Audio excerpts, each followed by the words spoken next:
K-팝 쪽에서 잘 되는 회사의 특징을 방금 의의로 말씀하신 것처럼 발견할 수도 있나요? 그럼요. 저 같은 경우 K-팝 그 걸그룹들 이렇게 보는 거 좋아하는데 네네.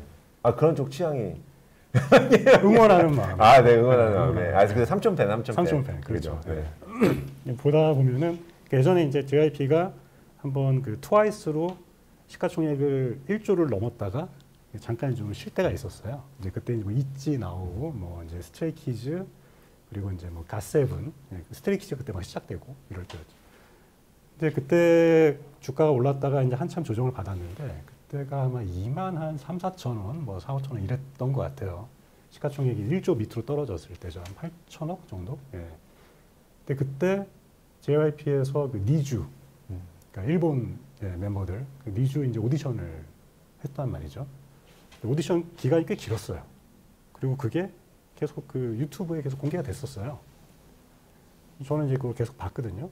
근데 이제 물론 저 있지에 꽂히기도 했었지만 이제 니쥬를 계속 봤는데 아무런 기대감이 없었어요, 사실은. 왜냐면 뭐 일반인 일본인이었고 모아가지고 뭐 오디션 해봐야 사실 뭐 그렇게 뭐 우리나라 걸그룹들 정도의 수준으로 뭐 끌어올릴 수 있겠느냐 그런 회의감도 있었고. 근데 이제 그 유튜브에 나오는 거를 쭉 봤는데 이게 좀 심상치가 않더라고요. 이 친구들이 기존의 JYP 연습생들도 있고 또 이제 새로 이제 또 뽑힌 친구들도 있었는데 나쁘지가 않아요.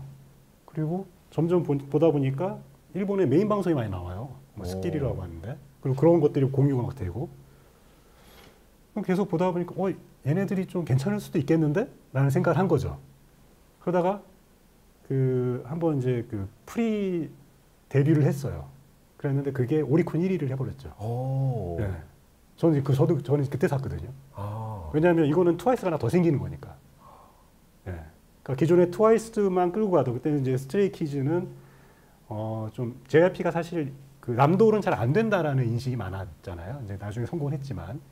그래서 트와이스가 올라갔다가 꺼지고 나서 있지가 뭐 이렇게 조금 커갈 때 이제 더 이상 이제 성장 동력이 없다라고 봤었던 때인데 니쥬가 이제 오리콘 차트 1위를 해버리니까 그리고 인기가 상당히 많았고 그러니까 되게 막 메인 방송에 나와가지고 막 그렇게 인기를 구가할 정도였으니까 그럼 트와이스가 하나 더 생기면 회사가 달라지는 거죠.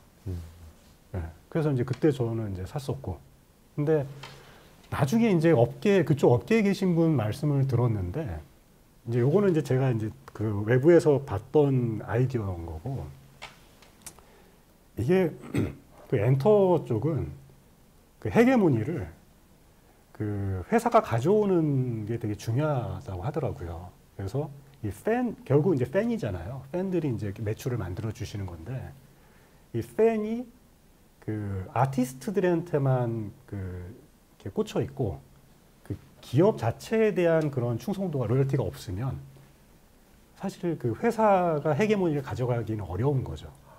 그런데 이거를 뭐 JYP 네이션이라든지 뭐 SM 타운 이런 거 하잖아요. 뭐 하이브도 그렇고.